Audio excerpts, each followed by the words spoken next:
안녕하세요, 여러분.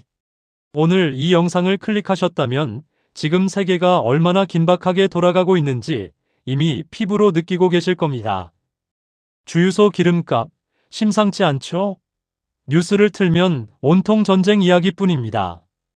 지금 이 순간에도 중동의 뜨거운 바다 위에서는 수십 척의 군함과 유조선이 뒤엉켜 일촉즉발의 긴장이 고조되고 있습니다. 지금 바로 구독 어때요? 고마워요. 눌러주셔서 감사합니다.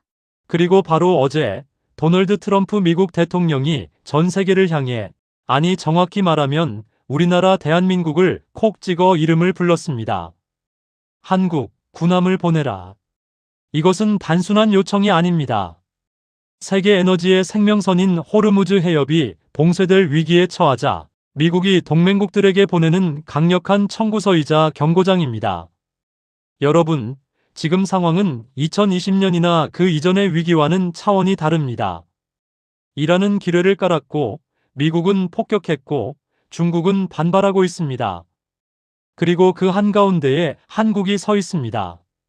오늘 저는 여러분께 단순한 뉴스 요약이 아닌 이 사태의 처음부터 끝까지 맥락과 배경, 그리고 한국에게 어떤 의미인지를 완전히 풀어드리려고 합니다. 왜 트럼프는 하필 지금 한국을 지목했을까요?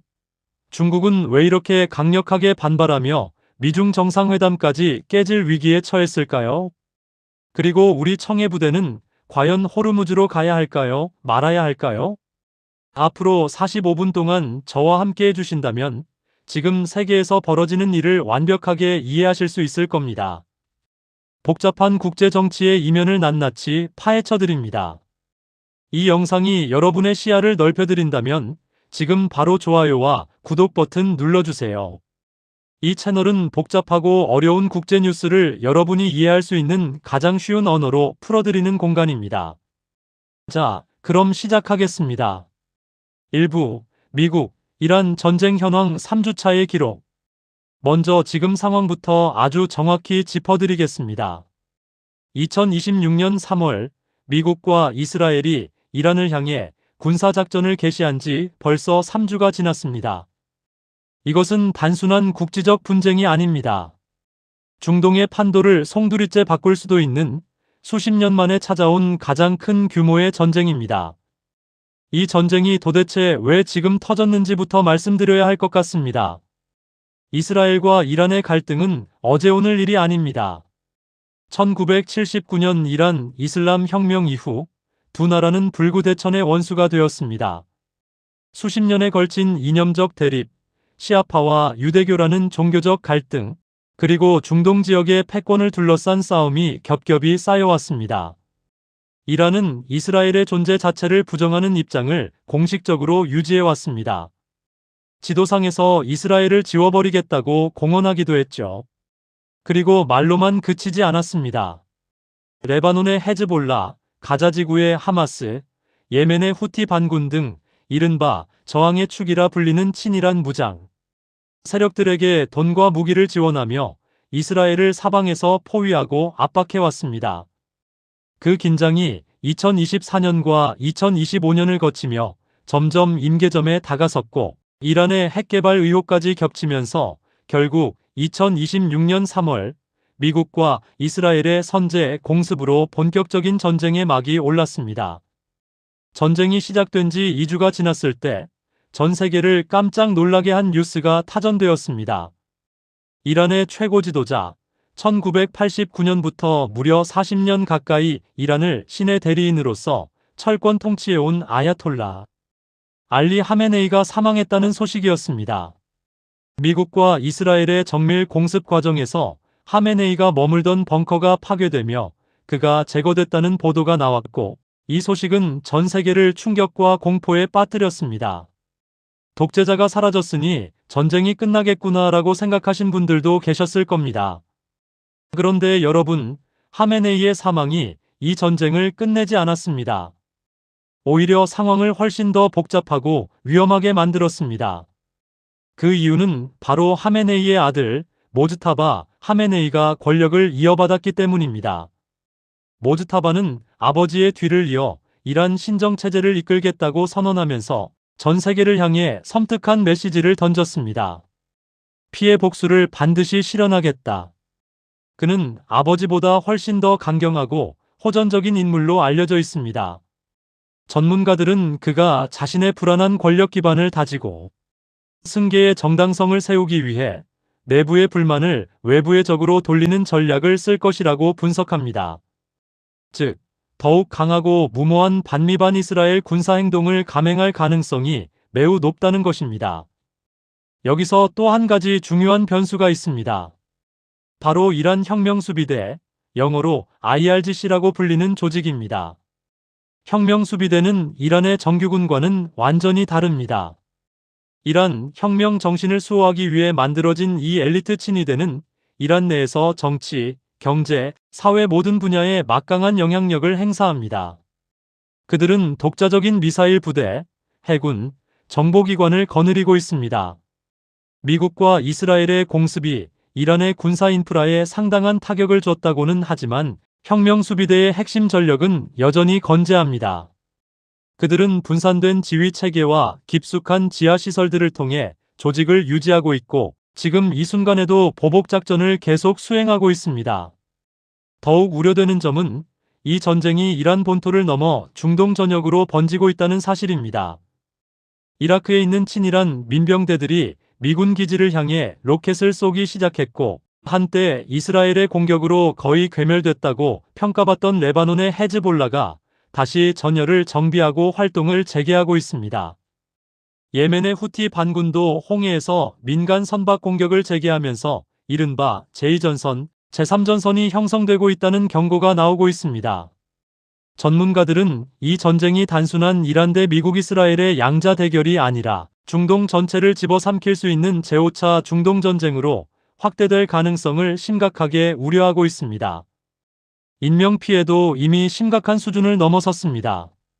CNN의 최신 보도에 따르면 전쟁이 시작된 지 불과 3주 만에 이란, 이스라엘, 레바논, 아랍에미리트 등 중동 전역에서 군인과 민간인을 합쳐 3,000명이 넘는 사망자가 발생했습니다.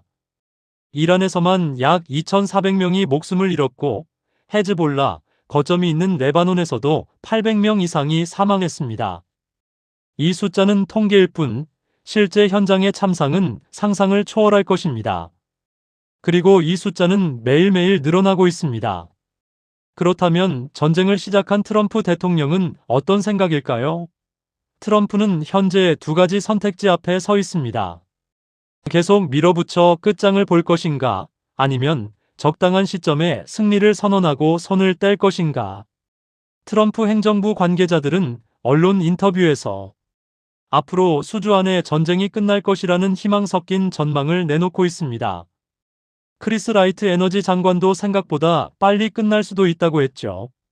이는 유가 폭등에 따른 미국 내 여론 악화를 의식한 발언으로 보입니다. 하지만 동맹국인 이스라엘의 생각은 다릅니다. 이스라엘은 이번 기회에 이란의 위협을 뿌리 뽑겠다고 벼르고 있습니다. 그들은 4월 초 6월절까지 최소 3주 이상 대규모 공습을 계속하겠다는 강경한 입장입니다. 미국과 이스라엘의 시각차가 벌어지고 있는 겁니다. 이 틈새가 전쟁의 향방을 가를 중요한 변수가 될 것입니다. 여러분, 그런데 이 전쟁에서 가장 큰 위협, 우리에게 직접적으로 다가오는 공포는 미사일이나 폭격이 아닙니다. 바로 호르무즈 해협입니다. 2부, 호르무즈 해협 완전 해부. 왜 그곳이 세계의 급소인가? 호르무즈 해협. 이름은 뉴스에서 많이 들어보셨을 겁니다.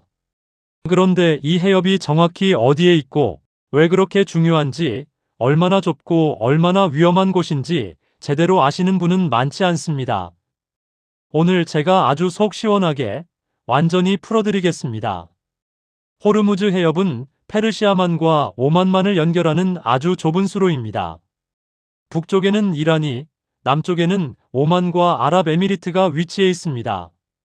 지도를 보시면 마치 병의 목처럼 좁아지는 구간이 보이실 겁니다. 가장 좁은 곳의 너비가 불과 33km 약 21마일밖에 되지 않습니다. 서울에서 수원까지의 거리와 비슷하다고 생각하시면 됩니다. 바다에서 33km면 정말 좁은 거리입니다. 게다가 수심이 깊어 큰 배가 다닐 수 있는 항로의 폭은 겨우 3km 남짓입니다. 이 좁은 수로를 통해 전 세계 해상 원유 거래량의 약 30%가 통과합니다. 하루에 유조선이 수십 척씩 1,700만 배럴 이상의 원유를 실어 나릅니다. 사우디아라비아, 이라크, 쿠웨이트, 아랍에미리트, 그리고 이란까지 주요 산유국들이 석유를 수출하려면 반드시 무조건 이 해협을 통과해야 합니다. 다른 길은 거의 없습니다. 그래서 이곳을 세계의 에너지 동맥, 세계 경제의 목줄이라고 부르는 겁니다. 이 해협의 역사를 조금 거슬러 올라가면 이곳이 왜 이렇게 전략적으로 중요한지 더 잘 이해하실 수 있습니다. 페르시아만은 고대부터 동서양을 잇는 중요한 무역로였습니다. 수천 년 동안 향신료, 진주, 비단이 이 물길을 통해 오갔습니다. 그리고 20세기 들어 이 지역에서 막대한 양의 석유가 발견되면서 이 좁은 바다에 갇히는 말 그대로 하늘을 뚫었습니다. 누가 이 해협을 통제하느냐가 세계 경제의 운명을 좌우한다고 해도 과언이 아닙니다. 이란은 오랫동안 호르무즈 해협을 자신들을 지키는 최후의 카드, 즉 핵폭탄급 협박 카드로 쥐고 있었습니다. 미국이나 이스라엘로부터 심각한 공격을 받을 경우 해협을 봉쇄해서 너희들도 다 죽게 만들겠다고 수십 년간 협박해왔습니다. 그리고 이번 전쟁에서 그 협박이 마침내 현실이 됐습니다. 이란은 해협을 어떻게 봉쇄했을까요?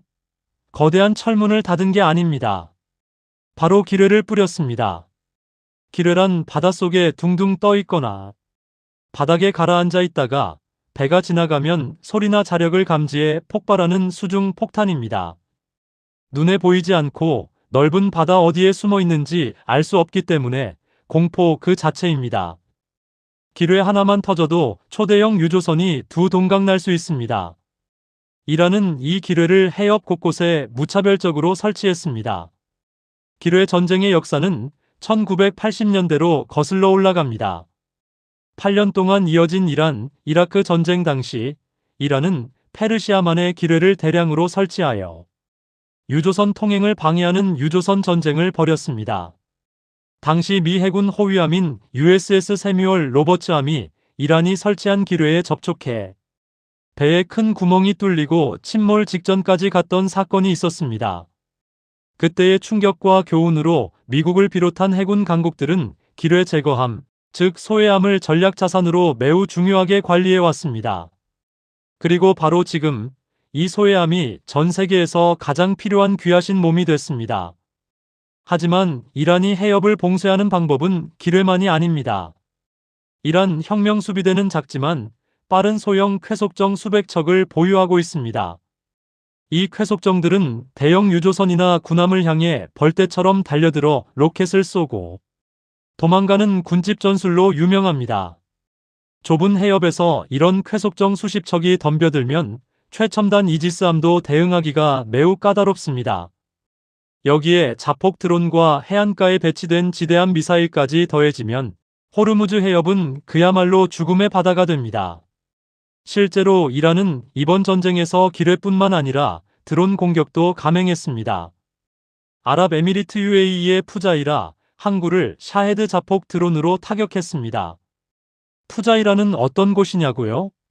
이곳은 호르무즈 해협 안쪽이 아니라 바깥쪽 인도양에 접해 있는 항구입니다.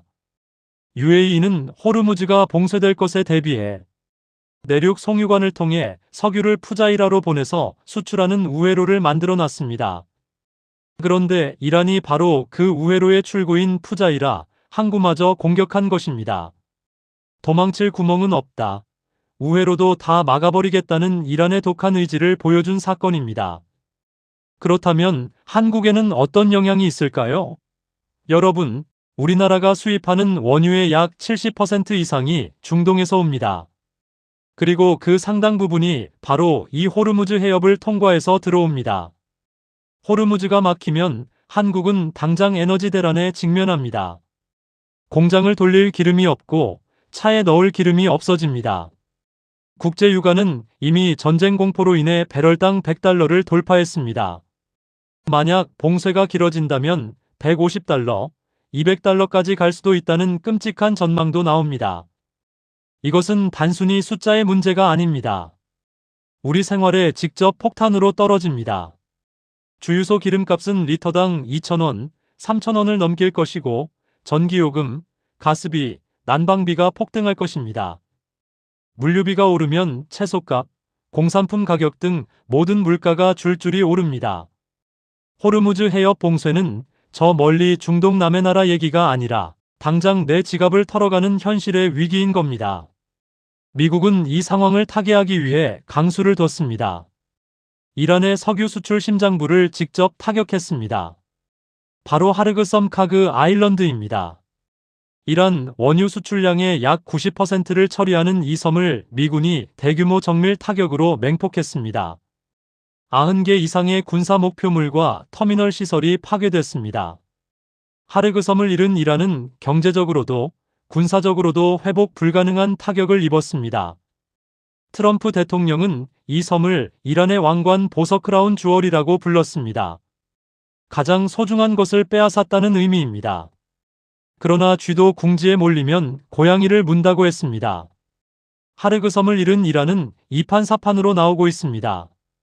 앞서 말씀드린 푸자이라 항구 공격에 이어 UAE의 경제 중심지인 두바이 제벨 알리 항구와 아부다비 할리파 항구도 공격 대상에 올려놓고 위협하고 있습니다. 중동 최대 물류 허브를 겨냥한 것입니다. 이 공격들이 현실화된다면 세계 무역 자체가 멈춰 설 수 있습니다.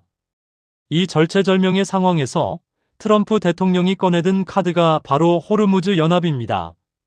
그리고 그 연합에 한국을 강제로 초대했습니다. 3부, 트럼프의 7개국 군함 파견 요구, 동맹인가, 청구서인가? 자, 이제 이 사태에서 우리에게 가장 뜨거운 이슈, 가장 뼈아픈 딜레마를 이야기할 시간입니다. 트럼프 대통령이 한국을 포함한 여러 나라에 대놓고 군함을 보내라고 요구하고 나선 것입니다. 2026년 3월 14일, 트럼프 대통령은 자신의 소셜미디어 트루스 소셜에 글 하나를 올렸습니다. 내용은 짧고 간단했지만 그 파장은 핵폭탄급이었습니다. 중국, 프랑스, 일본, 한국, 영국이 호르무즈 해협을 통해 에너지를 얻고 있으니 이 나라들이 와서 우리를 도와 호르무즈를 지켜야 한다. 처음에는 이렇게 5개국을 지목했습니다. 그런데 하루가 지나자 트럼프 대통령은 기자들 앞에서 7개국에 요구했다며 두 나라를 슬그머니 더 추가했습니다. 추가된 두 나라가 어디인지는 아직 공식적으로 밝히지 않았지만 전문가들은 독일, 이탈리아, 인도, 호주 등을 유력한 후보로 보고 있습니다. 트럼프의 발언을 좀 더 뜯어보면 그의 속내가 적나라하게 드러납니다. 트럼프 대통령은 이렇게 말했습니다. 우리가 호르무즈에 있을 필요조차 없다고 말할 수도 있습니다. 우리는 셰일 오일이 있어서 석유가 충분하니까요. 하지만 훌륭한 동맹국들을 위해서 우리가 호르무즈를 지키고 있는 겁니다. 여러분, 이 말이 무슨 뜻일까요? 겉으로는 동맹을 위해서 우리가 희생하고 있다는 생색내기처럼 들리지만 진짜 속뜻은 이겁니다. 미국은 이제 중동 석유가 급하지 않다. 아쉬운 건 너희들 아니냐? 왜 우리 미군만 피를 흘리고 돈을 써야 하냐? 혜택을 보는 너희가 직접 와서 너희 배를 지켜라. 철저하게 계산적인 트럼프식 비즈니스 마인드가 깔려있는 요구입니다. 여기서 아주 흥미롭고 동시에 우리에게는 곤혹스러운 포인트가 있습니다. 트럼프는 단순히 군함을 보내라고 뭉뚱그려 말하지 않았습니다. 아주 구체적으로 콕 집어 말했습니다. 몇몇 나라들이 기뢰 제거함을 갖고 있어서 다행입니다. 어떤 나라는 우리에게 도움이 될 만한 특정 유형의 배를 가지고 있기도 합니다. 이 발언, 누구를 향한 것일까요? 바로 한국입니다. 앞서 말씀드렸듯 지금 호르무즈 해협의 가장 큰 위협은 기뢰입니다. 그런데 전 세계적으로 기뢰를 제거할 수 있는 소해함을 제대로 갖추고 운용할 수 있는 해군은 많지 않습니다. 미 해군도 소해함 전력이 넉넉하지 않습니다. 그런데 한국 해군은 우수한 소해함 전력을 보유하고 있습니다. 트럼프의 이 발언은 사실상 한국을 향해 너희 소외함 좀 가져와라라고 지목한 것이나 다름없습니다. 그런데 여기에는 아주 현실적이고 치명적인 문제가 있습니다. 우리 해군의 소외함은 500톤급에서 700톤급 정도로 구축함에 비해 덩치가 작습니다. 먼 바다를 오래 항해하기에는 적합하지 않은 연안 작전용 함정들입니다. 한국에서 호르무즈 해협까지는 100길로 1만 킬로미터가 넘습니다. 소해함 스스로 가기엔 너무 멀고 험합니다. 이동하는 데만 한 달 가까이 걸릴 수 있고 가는 도중에 고장이 나거나 승조원들이 지칠 수 있다는 게 군사 전문가들의 지적입니다. 트럼프는 그냥 보내라고 쉽게 말하지만 우리 군 입장에서는 엄청난 작전적 부담을 떠안아야 하는 일입니다. 트럼프 대통령이 이런 무리한 요구를 하는 것은 단순한 군사적 필요 때문만이 아닙니다. 이것은 그의 오랜 외교 전략, 즉 동맹을 압박 카드로 활용하는 패턴과 정확히 맞아떨어집니다. 기억하시죠? 트럼프 일기 때 그는 나토의 네이티오 회원국들에게 국방비 더 안 내면 러시아가 쳐들어와도 안 도와주겠다고 협박했습니다. 한국에게도 방위비 분담금을 5배 올려달라고 요구하며 주한미군 철수 카드를 만지작거렸습니다. 이번에도 똑같은 방식입니다. 안보에는 공짜가 없다.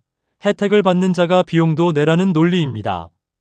표면적으로는 합리적으로 들릴지 모르지만 동맹 관계를 신뢰와 가치가 아닌 철저하게 돈과 거래의 관계로만 바라보는 시각입니다.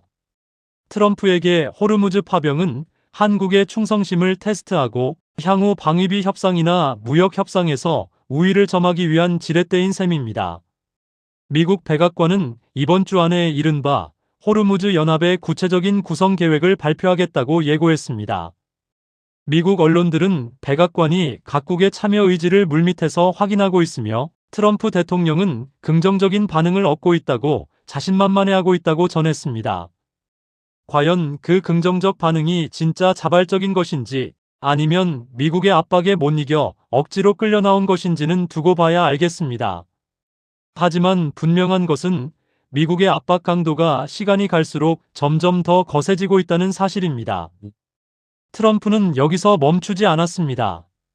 나토의 핵심인 영국과 프랑스를 향해서도 경고장을 날렸습니다. 우크라이나 전쟁 때 미국이 너희를 얼마나 많이 도와줬냐? 그런데 이번에 우리가 필요할 때 어떻게 나오는지 똑똑히 지켜보겠다. 과거의 지원을 빚 독촉하듯이 레버리지로 사용하는 정말 전형적인 트럼프다운 화법입니다. 이런 상황에서 가장 난처해진 나라가 바로 우리 한국입니다. 하지만 우리보다 더 격렬하게 그리고 더 직접적으로 트럼프와 충돌하고 있는 나라가 있습니다. 바로 중국입니다. 사부, 중국의 반발 및 미중 정상회담 연기 위협에 고래 싸움에 등 터진다. 트럼프 대통령이 지목한 7개국 중에서 유일하게 미국의 동맹국이 아닌 나라, 바로 중국입니다. 트럼프는 중국을 특히 강하게, 집요하게 압박하고 있습니다. 그 이유는 데이터가 말해줍니다. 중국은 수입하는 석유의 무려 90%를 호르무즈 해협을 통해 들여옵니다. 호르무즈가 막히면 중국 경제는 그야말로 심정지 상태가 됩니다. 트럼프 대통령은 이 약점을 정확히 파고들었습니다. 그는 인터뷰에서 중국은 아주 흥미로운 사례 연구 대상이라고 비꼬면서 자신들의 생명줄이 걸려 있는데 당연히 군함을 보내야 하는 거 아니냐고 몰아붙였습니다. 그런데 트럼프는 여기서 그치지 않고 중국의 아킬레스건을 건드리는 초강수 카드를 꺼냈습니다. 바로 미중 정상회담 연기 위협입니다. 이달 말이나 다음 달 초로 예정된 시진핑 주석과의 정상회담을 미룰 수 있다고 으름장을 놓은 것입니다. 트럼프 대통령은 파이낸셜 타임스와의 전화 인터뷰에서 2주는 아주 긴 시간이라며 중국이 호르무즈 호위 연합에 참여하지 않으면 회담이 연기될 수 있음을 노골적으로 시사했습니다. 군함 안 보내? 그럼 만나주지도 않겠다는 겁니다.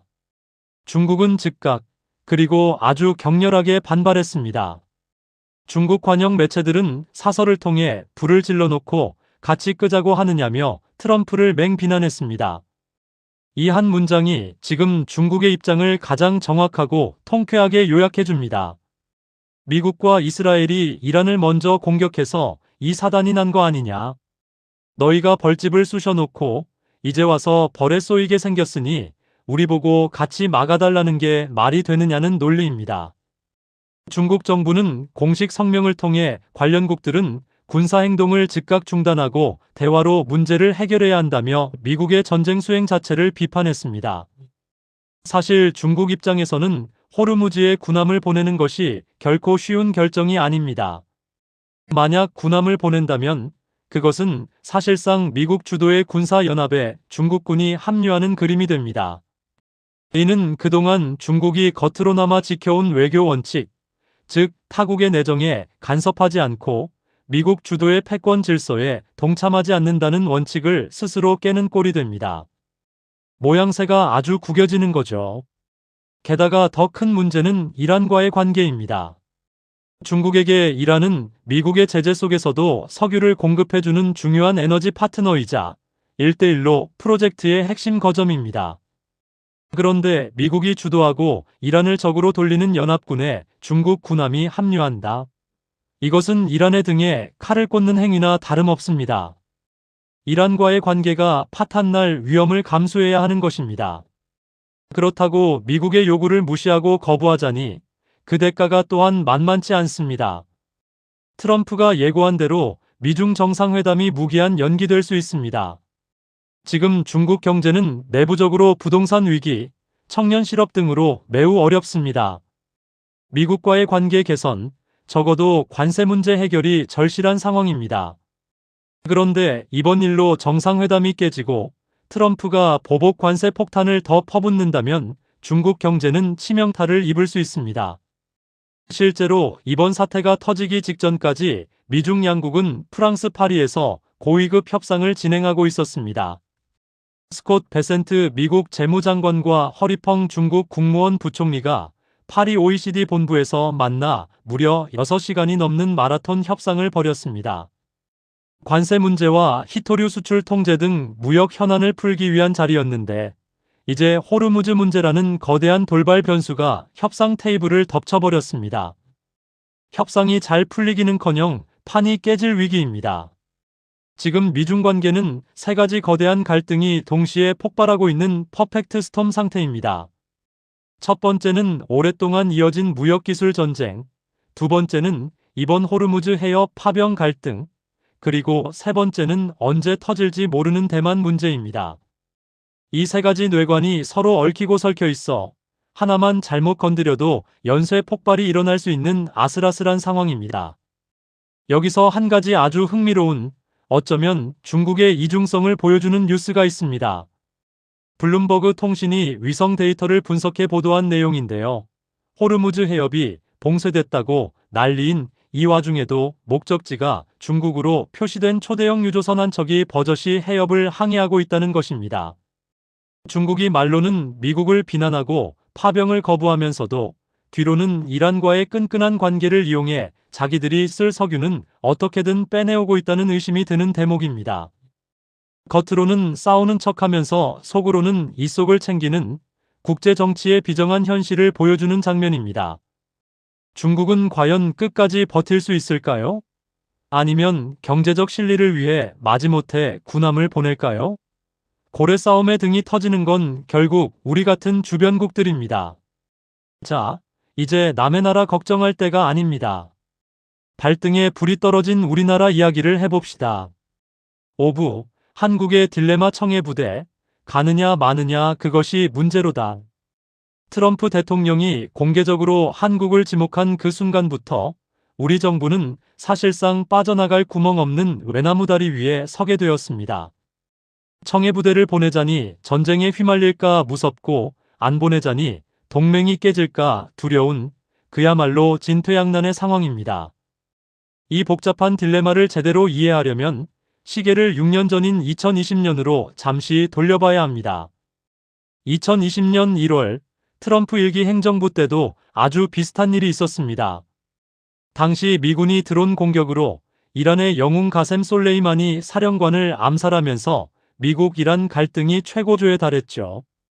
그때도 미국은 한국에게 호르무즈 호위 연합에 들어오라고 공식 요청했습니다. 당시 문재인 정부는 깊은 고민 끝에 묘수를 하나 찾아냈습니다. 바로 독자 파병이라는 절충안이었습니다. 미국이 주도하는 연합군 사령부 IMSC에 정식으로 들어가는 대신 소말리아 아덴만에서 해적 퇴치 임무를 하던 청해부대의 작전 구역을 호르무즈 인근까지 쓱 넓히는 방식이었습니다. 우리는 우리 상선 보호하러 가는 거지 이란이랑 싸우러 가는 거 아니다라는 명분을 세운 거죠.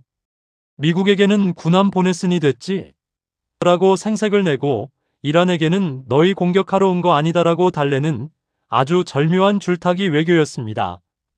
그런데 여러분, 이번에는 상황이 완전히 근본적으로 다릅니다.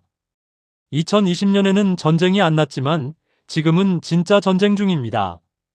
미사일이 날아다니고 배가 침몰하고 있습니다. 그리고 트럼프 대통령은 이번에 아주 명확하게 7개국 연합을 언급하며 다국적군 참여를 요구하고 있습니다. 이번에는 슬그머니 독자 작전하는 척하는 꼼수가 통하지 않을 가능성이 높습니다. 다국적군에 들어간다는 건 이란을 공식적인 적으로 규정하고 총구를 겨누겠다는 선전포고나 다름없기 때문입니다. 법적인 문제도 아주 골치 아픕니다. 우리 헌법상 국군의 해외 파병은 반드시 국회의 동의를 받아야 합니다. 현재 청해부대의 파병 동의안은 활동구역이 소말리아 아덴만 해역으로 한정되어 있습니다. 물론 유사시 우리 국민 보호를 위해 지시되는 해역을 포함한다는 단서 조항이 있긴 합니다. 2020년에는 이 조항을 근거로 국회 동의 없이 작전구역을 넓혔습니다. 하지만 정부 고위 관계자조차 이번에는 다국적군 참여라서 차원이 다르다. 별도의 국회 동의가 필요할 수 있다고 난색을 표하고 있습니다. 국회 동의를 받으려면 국방부가 안건을 내고 국방위원회가 심사하고 본회의에서 투표를 해야 합니다. 지금처럼 여야가 극심하게 대립하는 상황에서 전쟁터로 군인을 보내는 파병 동의안이 국회를 쉽게 통과할 수 있을까요? 아마 국회에서 엄청난 논쟁과 몸싸움이 벌어질 겁니다. 그 과정에서 시간은 계속 흐르고 미국의 압박은 더 심해지겠죠. 국내 여론도 심상치 않습니다. 참여연대를 비롯한 시민단체들은 이미 성명을 내고 호르무즈 해협에 군대를 보내 침략전쟁에 가담하는 것은 우리 헌법과 국제법을 위반하는 것이라며 강력하게 반대하고 나섰습니다. 왜 남의 나라 전쟁에 우리 젊은이들을 보내 피를 흘리게 하냐는 반대 여론이 만만치 않습니다. 반면 보수 진영과 안보 전문가들은 한미 동맹이 흔들리면 안 된다. 에너지 안보를 위해서라도 파병해야 한다고 주장합니다. 국론이 딱 반으로 쪼개질 위기입니다. 자, 그렇다면 대통령과 정부 앞에는 어떤 선택지들이 놓여 있을까요? 냉정하게 분석해보면 딱 3가지 길이 있습니다. 첫 번째 길, 트럼프가 원하는 대로 다국적군에 화끈하게 참여하는 것입니다. 청해부대를 호르무즈로 보내고 소해함까지 파견해서 미군과 어깨를 나란히 하고 작전하는 겁니다. 장점은 확실합니다. 한미 동맹이 굳건해지고 트럼프의 환심을 사서 향후 방위비 협상이나 무역 관세 문제에서 유리한 고지를 점할 수 있습니다. 우리가 이렇게 도왔으니 좀 봐달라고 할 말이 생기는 거죠. 하지만 리스크는 치명적입니다. 우리 군함이 이란의 공격을 받아 침몰하거나 장병들이 희생될 수 있습니다. 이란과의 관계는 파탄나고 이란 시장은 포기해야 합니다. 중동 전역의 테러 단체들이 한국을 적으로 간주하고 테러를 가할 위험도 생깁니다. 두 번째 길, 2020년처럼 독자 파병 절충안을 다시 시도하는 것입니다. 다국적군 깃발 아래는 안 들어가지만 우리 배는 우리가 지키겠다며 청해부대만 살짝 이동시키는 겁니다. 미국과 이스라엘, 이란 모두에게 적당히 핑계를 댈 수 있는 가장 현실적인 대안일 수 있습니다. 하지만 앞서 말씀드렸듯 전쟁 중인 이번 상황에서 트럼프가 이런 간보기를 용납할지 미지수입니다. 장난하냐? 제대로 들어와라라고 면박을 당할 수도 있습니다. 세 번째 길 못 간다고 딱 잘라 거부하는 것입니다. 국제법적 명분이나 국회 동의 문제, 헌법 정신을 들어 정중하지만 단호하게 거절하는 겁니다. 조한범 통일연구원 석좌연구위원 같은 분들은 미국과 이스라엘이 먼저 시작한 전쟁이라 명분이 약하다고 지적합니다. 하지만 거부할 경우 치러야 할 대가가 너무 큽니다. 트럼프는 기억해두겠다고 협박했습니다. 이미 미국은 한국을 포함한 16개국에 대해 무역법 301조 조사를 시작했습니다. 파병을 거부하는 순간 한국산 자동차와 반도체에 관세 폭탄이 떨어질 수 있습니다. 주한미군 철수 이야기까지 다시 나올 수 있습니다. 안보와 경제가 동시에 타격을 입는 최악의 시나리오가 될 수 있습니다. 결국 한국 정부는 정답이 없는 시험지를 받아든 셈입니다. 한 전문가는 이 상황을 이렇게 뼈아프게 표현했습니다. 파병의 명분은 없지만 거부할 배짱도 없다. 현재 정부는 신중하게 검토 중이다. 주변국 반응을 보겠다며 시간을 끌고 있습니다. 특히 곧 있을 미일 정상회담에서 일본이 어떻게 나오는지 눈치를 보고 있는 형국입니다. 여러분, 만약 여러분이 대한민국 대통령이라면 이 상황에서 어떤 결단을 내리시겠습니까? 동맹을 위해 군함을 보내시겠습니까? 아니면 국민의 안전과 평화를 위해 미국의 요구를 거절하시겠습니까? 정말 어려운 문제입니다. 여러분의 지혜로운 의견을 댓글로 꼭 남겨주세요. 세계 지도 위 각국의 국기와 반응 요약 그래픽. 육부 일본, 영국, 프랑스, 나토의 반응 동상이몽의 세계. 한국만 이 골치 아픈 청구서를 받은 게 아닙니다. 일본, 영국, 프랑스, 그리고 나토 회원국들도 각자의 사정으로 머리를 싸매고 있습니다. 다들 겉으로는 우려한다고 말하지만 속내는 제각각입니다. 먼저 우리와 가장 비슷한 처지인 일본을 볼까요?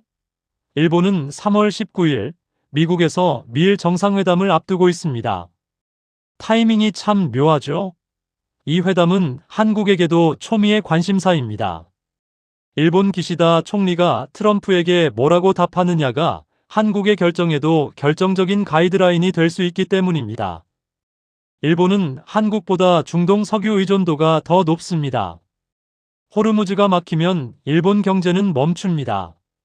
그래서 파병의 필요성은 절실하지만 일본은 평화헌법이라는 족쇄가 있습니다. 자위대를 해외 전쟁터에 보내는 건 헌법 해석상 매우 까다로운 문제입니다. 일본 내부에서도 집단적 자위권을 발동해야 한다는 강경파와 전쟁에 말려들면 안 된다는 신중론이 부딪히고 있습니다. 미국의 혈맹인 영국은 어떨까요? 영국은 아주 노련한 외교적 수사를 내놨습니다. 영국 에너지 장관은 BBC 인터뷰에서 호르무즈 해협을 다시 여는 것은 매우 중요하다고 맞장구를 치면서도 뒤이어하지만 가장 단순하고 확실한 해법은 군사적 긴장을 낮추는 것이라고 덧붙였습니다. 해석하자면 해협은 열어야 하지만 군함 보내서 싸우는 건 별로 내키지 않는다는 뜻입니다. 트럼프의 요구에 즉답을 피하고 빙 돌려 말한 거죠. 프랑스도 상황을 예의주시하고 있다는 원론적인 말만 되풀이하며 발을 빼고 있습니다. 반면 아주 시원하게 애노를 외친 나라가 있습니다. 바로 호주입니다. 호주 정부는 트럼프의 발언이 나오자마자 우리는 미국으로부터 공식 요청을 받지도 않았고 군함을 보낼 계획도 전혀 없다고 선을 그어버렸습니다. 7개국 명단에 호주가 들어있는지도 확인되지 않은 상태에서 미리 선수 쳐서 거절 의사를 밝힌 겁니다. 호주의 이런 단호한 태도는 다른 눈치 보는 나라들에게 거절해도 되는구나라는 신호를 줄 수 있습니다. 호주는 지리적으로 멀고 중동 석유 의존도도 낮아서 이런 배짱을 부릴 수 있는 면도 있습니다. 나토의 네이티오 전체적으로도 분열 조짐이 뚜렷합니다. 유럽 나라들은 이미 우크라이나 전쟁 지원에 국력을 쏟아붓느라 지칠 대로 지쳤습니다. 내 코가 석자인데 중동까지 가서 또 싸우라고. 이런 불만이 팽배합니다. 트럼프가 우크라이나 때 우리가 얼마나 도와줬는데 라고 윽박지르고 있지만 유럽 각국은 경제난과 내부 정치 불안 때문에 섣불리 움직이기 힘든 상황입니다. 결국 트럼프가 야심차게 띄운 호르무즈 연합이 종이 호랑이로 끝날 수도 있다는 관측이 나오는 이유입니다. 세 가지 시나리오를 보여주는 인포그래픽. 7부 앞으로 30일 이내 전망과 운명의 시나리오. 자, 이제 마지막 파트입니다. 지금까지의 복잡한 상황을 종합해 볼 때 앞으로 이 사태는 어떻게 흘러갈까요? 미래를 100% 예측할 수는 없지만 가장 가능성 높은 세 가지 시나리오를 그려볼 수 있습니다. 시나리오 1. 조기 종전과 해피엔딩 가능성 20%. 가장 희망적인 시나리오입니다. 트럼프 행정부의 호언장담대로 수주 안에 전쟁이 끝나는 경우입니다. 이란이 미국의 압도적인 화력과 하르그섬 파괴라는 경제적 타격을 견디지 못하고 백기를 드는 거죠. 비밀 협상을 통해 이란이 호르무즈 봉쇄를 풀고 미국은 위대한 승리를 선언하며 명예롭게 철수합니다. 이렇게 되면 유가는 다시 안정되고 한국에게 날아온 군함 파병 청구서도 자연스럽게 휴지 조각이 됩니다. 우리로서는 최상의 결말이지만 현재 이란의 강경한 태도를 볼 때 쉽지 않아 보입니다. 시나리오 2. 지루한 장기전과 끈질긴 압박 가능성 50%. 가장 유력한 시나리오입니다. 이스라엘은 이참에 이란의 핵시설을 완전히 없애겠다며 4월, 5월까지 공습을 계속합니다. 이란도 쉽게 물러서지 않고 게릴라전으로 버티면서 호르무즈 봉쇄를 찔끔찔끔 풀었다 조였다 하며 세계 경제를 괴롭힙니다. 전쟁이 길어지면 트럼프의 파병 압박은 더 거세질 것이고 한국은 결국 울며 겨자 먹기로 청해부대를 보내거나 그에 상응하는 엄청난 비용을 지불해야 할 수도 있습니다. 애매한 긴장 상태가 몇 달간 지속되며 우리 경제의 목을 조르는 상황입니다. 시나리오 3. 확전과 제5차 중동전쟁 가능성 30%. 상상하기도 싫은 최악의 시나리오입니다. 이란이 통제력을 잃거나 오판을 해서 미군 함정을 직접 공격하고 이에 미국이 이란 본토에 지상군을 투입하는 전면전으로 번지는 경우입니다.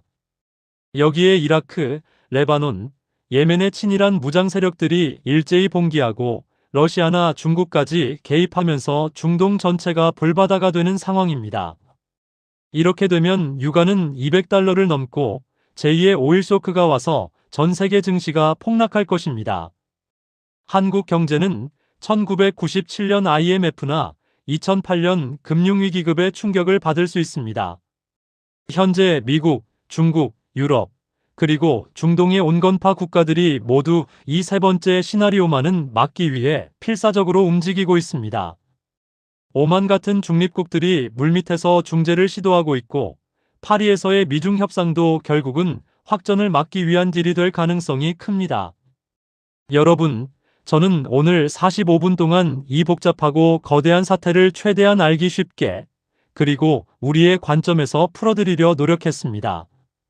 제가 여러분께 꼭 드리고 싶은 말씀은 하나입니다.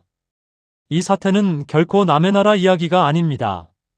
오늘 여러분이 넣은 주유소 기름값, 내일 장 볼 때의 물가, 우리 아들들이 복무하는 군대의 안보, 그리고 우리 기업들이 먹고 사는 수출길까지.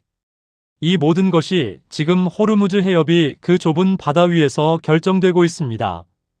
정부는 2020년의 지혜를 발휘하여 국익을 최우선으로 하는 현명한 결정을 내려야 할 것입니다. 맹목적인 동맹 추종도 감정적인 반미도 정답이 될 수 없습니다. 오직 냉철한 국익 계산만이 우리가 살 길입니다. 오늘 영상 어떠셨나요?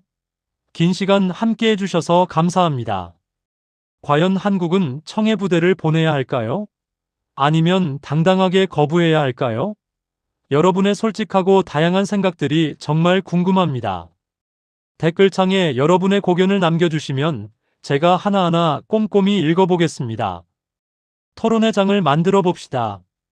오늘도 끝까지 시청해주셔서 진심으로 감사합니다. 여러분의 관심이 대한민국을 깨어있게 만듭니다. 이 영상이 유익했다면 좋아요와 구독, 그리고 알림 설정까지 꼭 부탁드립니다.